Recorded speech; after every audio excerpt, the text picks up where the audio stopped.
Niteka n'umunezero ntangere byo gusubira kubana namwe banywanyi mukurikira ibiganiro hamwe n'amakuru dushikiriza imisi yose kuri imbonesha kure ya Hejuru TV. Uyu ni umwanya w'amakuru agezweho twabatunganirije muri uyu mwanya mugiye gukurikira byinshi ku mabanga akomeye kandi ahambaye cyane, amabanga y'agacamutwe ashobora gukora kuri bamwe bamwe mu butegetsi. Bob Rugurika ivyo ashikiriza wewe murazi neza ko amenshi abiri amabanga abantu benshi batazi, nibyo tuzaza gushimikira ko kugira ngo tubabwire idosiye hirabana n'abategetsi bakomeye cyane bari mu rudandazwa rw'ibiyayura mutwe. Mu ijoro rya kera no twabashikirije ikiganiro kirabana n'ingene Bob Rugurika asigura ko hari abategetsi bari mu rudandazwa rw'ibihimba by'abantu. Ico gihe rero akaba yamenye amabanga akomeye cyane. Ukeneye ico kiganiro urashobora kureba kuri iyi shede ya Hejuru TV. Reka tutangure tubaramutsa kandi tubaha ikaze aho muri hose. Reka tubaramutse mwe muri mu Burundi, mwe muri mu bice bitandukanye ku mugabane wa Afrika hamwe no ku yindi migabane ya kure. Nimucikwe ariko ubu utari yafyonda kuri subscribe canke sabone nabegire kugira ngo aje aronka amakuru hamwe n'ibiganiro vyacu ari mu bambere. Bob Rugurika asigura ko hari amabanga akomeye cyane afise kandi azobandanya no gushira habona ku bategetsi b'u Burundi bakekwa mu rudandazwa rw'ibiyayuramutwe bikomeye kandi bikoreshwa n'imirwi y'iterabwoba. Imirwi y'iterabwoba rero ikaba iri mu bihugu birimo Somalia hamwe ndetse n'ibindi byo muri Aziya. Bob Rugurika rero akanavuga ko wahoze ari umushikiranganje w'amagara y'abantu Tadei Ndikumana yarongekewe amakete menshi yo gusigura impamvu Burundi bwagumye burangura ibitigiri binini cyane by'ibikoreshwa mu gukora ivyo biyayuramutwe, ariko Burundi bukaba bwaragumye bwihoza kwishura n'amakete y'igisata cawo nikijejwe kurwanya ibiyayuramutwe UNODC canke UNODC. Burundi rero bukaba bwaranze kandi kwishura ibibazo by'igipolisi mpuzamakungu Interpol. Bob Rugurika rero akavuga ko ibihugu vya Rotori Burayi no muri Amerika bahavuye nabo batangura kubaza ivyo bibazo nyene, maze abategetsi b'u Burundi barahava barabona ko ibintu bigiye gukomera. Bob Rugurika akavuga ko intumbero abategetsi bariko barafata bari yo gufata bamwe mu barwiza tunga akari bo bagirizwa rwa rudandazwa rw'ibiyayuramutwe, gutyo batabare n'ibihangange mu butegetsi bivugwa muri iyo dosiye. Hari n'abamaze gufatwa barasambishwa. Uwa mbere no mu rwizatunga w'umunyakenya Joseph Mboya Nyamute yatanguje sosiyete ikora imiti mu Burundi yitwa Pona Pharmaceuticals. Inyuma yiwe akaba harafashwe no mu rwizatunga wo mu Burundi Prosper Hakizimana batazira Gisiga rero yatahutse Burundi ku wa 22 Ntwarante 2021 avuye mu gihugu cy'u Buganda.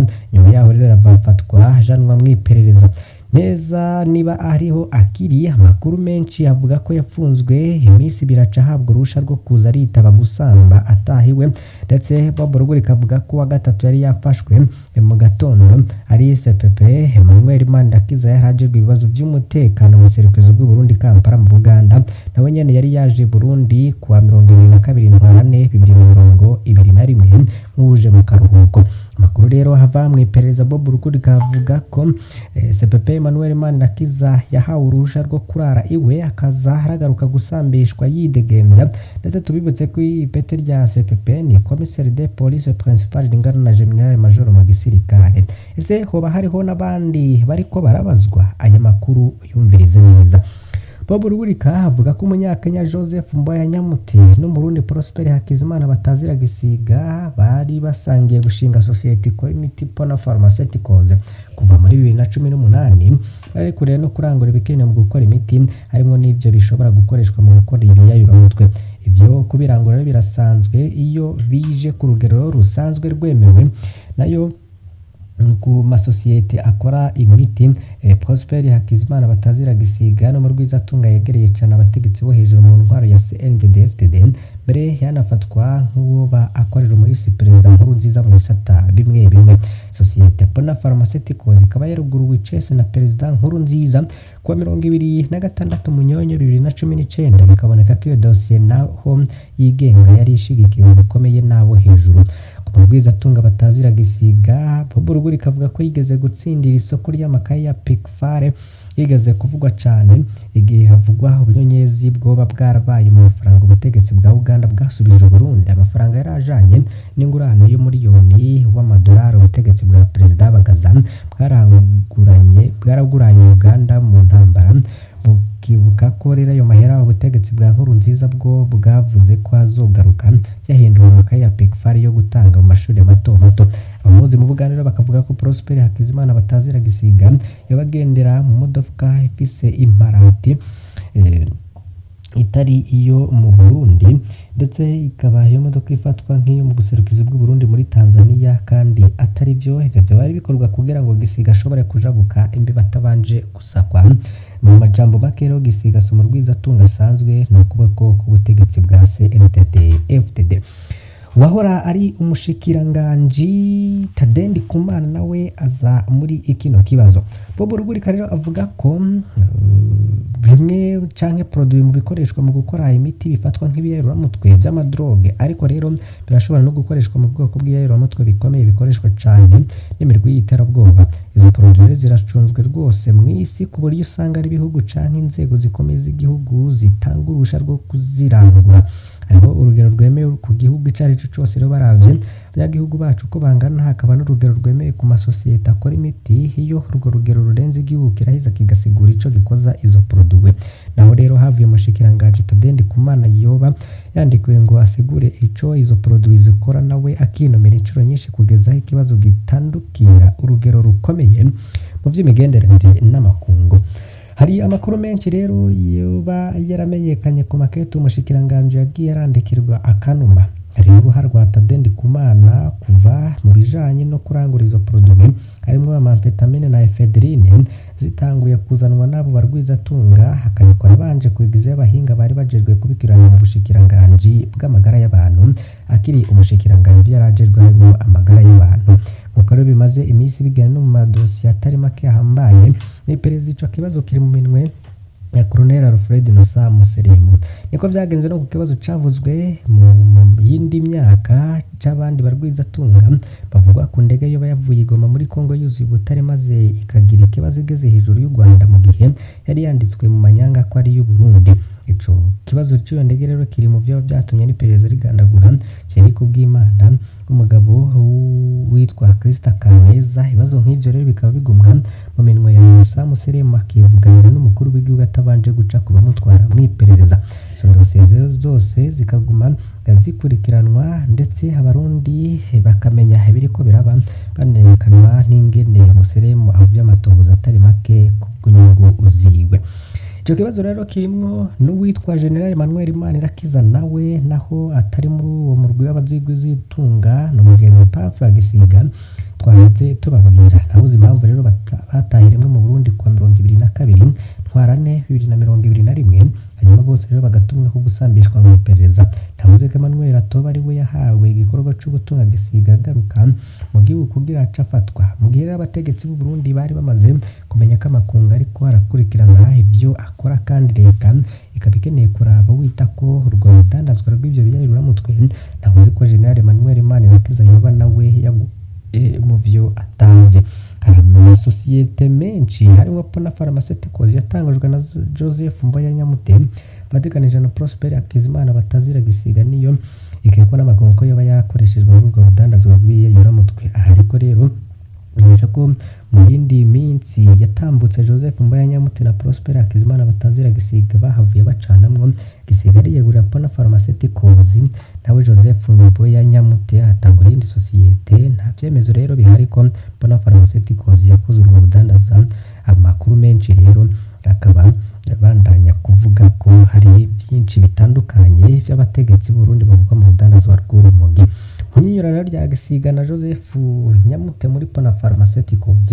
Mu nkuru rero twabahaye tugitangura havugwamwo ko ari Pona Pharmaceuticals kwigenekezo ya 2026 Munyonyo 2019 President Nkurunziza nibwo yayuguruye urwo ruganda rushasha rwo gukora imiti rwita Pona Pharmaceuticals. Abategetsi bakomeye barabonetse muri ivyo birori, harimo umushikiranganje w'amagara y'abantu Dr Tade Ndikumana, Benecegera Chwaserukira Kenya mu Burundi. Ico gihe urwo ruganda rwavurwa nk'uruzanye ubuhinga bushasha kandi bukomeye butari bumenyerewe mu gihugu c'u Burundi. Pona Pharmaceuticals ikaba yaratangujwe n'umunyakenya yitwa Joseph Mboya Nyamute. Uvyumvirize neza hano, yaje mu Burundi azanyanye n'abahinga mu byo gukora imiti, yarahaye n'akazi n'abarundi barenga 60. Kiza mu gihugu rero kugira bimworohere yararondeye umurundi bakorana niko gutombora nabi havanga umutahe no mu rwizatunga w'umurundi Prosper Hakizimana batazira Gisiga.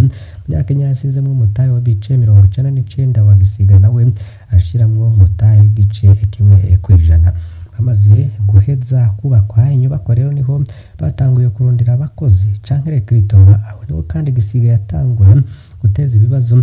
Joseph yashaka kuzana abakozi bashoboye hatakindi aravye, Gisiga nawe rero agashira imbere kuzana abantu biwe hataravye ubushobozi bwabo. Joseph rero yamusiguriye kenshi ati shiramwe rikora kandi rikadandaza imiti ntawe rihuriye n'ibindi bidandazwa, ngo dutegerezwa kurondera ababifitiye ubumenyi. Gisiga ararahira ararengwa kategerezwa kurondera n'abandi.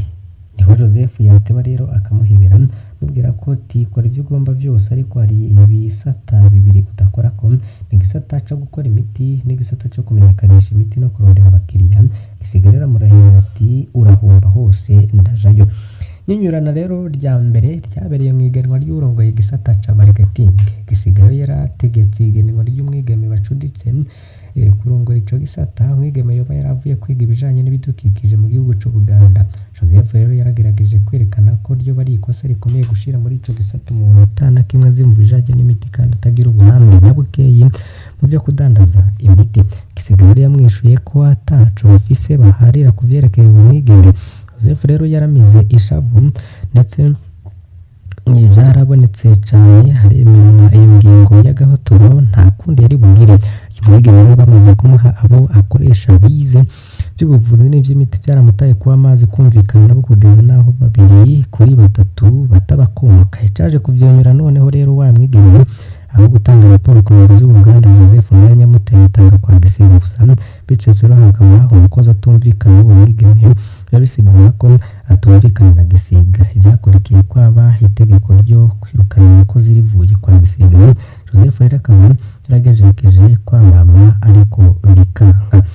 Urwo ruganda rwahavuye ruratangura gukora, imbere barakora imiti y'ubwoko 13. hano rero haduka inyinyurana rigira kabiri. Gisiga yategetse ko imiti yose ikorerwa muri Pona izodandazwa ku yandi mafarumasi igiye muri farumasi izo kwa Gisiga. Ndetse amakuru ahari ni ukuvuga ko abashaka kurangura bose imiti ya Pona batashobora kuvugana na Pona, ahubwo bari gutegerezwa guca muri farumasi Gisiga. Shomo Pharma rero iri kuri Avenue de la Revolution i Bujumbura. Ico kintu carababaje cyane Umunyakenya Joseph Nyamute kuko ntaho byakabonetse ku isi ko uruganda rw'imiti rukorera farumasi imwe gusa. Ingaruka yabyo nuko imiti ishobora guca inazimba ntihurumbirwe kubera ya farumasi ishobora kuyiduza ibiciro ko yishakiye. Iyi ni ingaruka nuko imiti ishobora no kutagurwa cyane kubera nk'iyo farumasi ya Gisiga iri inshasha. Kutumvikana kwa Gisiga na Joseph Nyamute rero kongerekana kuvuye ku bintu byinshi. Gisiga rero yehubazi abakozi b'umurenge abatari bake rero bakirirwa bicaye muri ryango basanga atabumenyi bifitiye. Abo bose rero bakazanwa ku nguvu. Joseph rero atabwishijwe inama haraguzwe n'imiduga y'umurenge buryo mbona ifise imiduga 23 myinshi inywa ibitoro cacu yinjiza. Byaraheze rero aho Gisiga ategekanya kurangura imiti yo hanze ifise igiciro miliyoni 350 banje kumvisha Joseph ko iyi miti igurwa, ariko na yose ikaba igira iburire muri stock. Mu rero ibintu byarayangaye. Umunyakenya Joseph Nyamute akaba yariko arabeshaho Pona ku mufuko we mu gihe Gisiga we yari yarahagaritse gutanga amafaranga yo kubeshaho uruganda. Inshuro nyinshi Joseph rero yarasabye kurwa yabamwigenje rwe marketing kuko yabona Pona ataho yogera hiri mu mutazi imiti kandi atazi no kurondera amasoko. Joseph rero atavyizi nuko yongera Gisiga kwa rukubona Joseph atayakomoka maze Pona ikibukira Gisiga wenyene. Ntibyatevye Joseph Nyamute rero yaratanze ibihoho muri Kigamba 2020. Hanyuma rero habandanirijeho umugambi wo gufungisha Joseph Nyamute nyene gushinga Pona maze gutanga imihoho Gisiga yaryohewe kuko yari yashikiriye uruganda wenyene. Joseph rero yarasabye gusubizwa umutahe yasizemwo, baramuharurira agaciro ka Pona babanje gutesha agaciro ibintu byose. Amasanga 5 ca 4 cayo yashizemwo asigaye, ariko wagira ati impome nayo nigire ayo mafaranga yiwe ntiyayahawe. Umugambi wa Joseph Mboya Nyamute wari ugushinga urundi ruganda ataco rufana na Pona mbere yari yaruhejeje kurwubaka Gitega no mu Ngagara. Ikibazo rero cadutse muri Pona naho cabaye co kuronka produits zimwe zikenerwa mu gukora imiti ico bita matière première. Nivyo ngorane rero urumvikana kuko ivyo ni Joseph yarazi iyo abikura. Ikindi rero bwabaye ubwoba ko Joseph ashobora gutwara babahinga b'Abanyakenya basanzwe bakora muri Pona. Gisigaye yaragerageje gucanishamwo Abanyakenya, bamwe abahaye imishahara minini abandi bahawe mitoya kugira ntibasubire kumvikana. Mu nyuma rero Gisiga yatandukiye intambwe ya gatatu yo gufungisha Joseph Mboya Nyamute mu nyuma yo kumwirukanisha mu gihugu hagati y'uwa 15 n'uwa 18 Ntwarante 2021 aho Joseph Mboya Nyamute yafatwa n'iperereza ry'u Burundi araheza yegerezwa kudandaza yayura umutwe. Amakuru yava mu iperereza ico gihe avuga ko Joseph Mboya Nyamute yisiguye yerekana ko kudandaza biva muri Pona byose byari mu bihe ya Gisiga, ndetse Gisiga nawe yagaruka mu gihugu ataco yinona. Kwa 24 Ntwarante 2021 we aca arafatwa n'iperereza mwene. Ikibazo nyamukuru rero bano bose bategerezwa kwishura ko n'amaherezo y'ibiro bitari bike vya produit yitwa Federine duce dukiye twarakoresheje umukoro umuti bita Ponacofu, ariko ibiro byinshi cyane byarabuze n'irengero. Nibyo rero gisata cyane kirabe byabaye umutwe umutoka bisaba wahora ari umushikiranganje Ndikumana gusigura ico byaje gukora mu Burundi kuko hari we yabitangira uruhusha umushikiranganje nawe aca arinumira. Amakuru menshi rero tuzobandanya no kubashikiriza no kugira ngo mumenye uko ivyiyo dosiye vyagiye birahera. Ivyo byose rero ntuzobicikwe kuri iyi mbonesha kure ya Hejuru TV. Mu yandi makuru rero turiko turaheraheza iyi video twari twabateguriye muri uyu mwanya, hari ibiriko biravugwa bigiye bitandukanye n'ibimenyesha makuru bitandukanye. Pierre Nkurikiye ati guteranya Kirundi n'indimi mvamahanga mu ndirimbo birashobora kuba amajambere canke bikaba gusubiza inyuma n'ibirenge ururimi kavukire. Hari muri vya biro byo guhimbaza umunsi mpuzamakungu wahariwe ururimi kavukire wahimbarijwe i Matana kuwa 17 Ndamukiza 2026 ngo naho ku baririmbyi bafitiye akarusho kuririmba rero buvaganze indimi birashobora no kuzotuma Kirundi kigenda akagirire nk'uko n'ahandi byagenze bivuye ku kwanjandwa.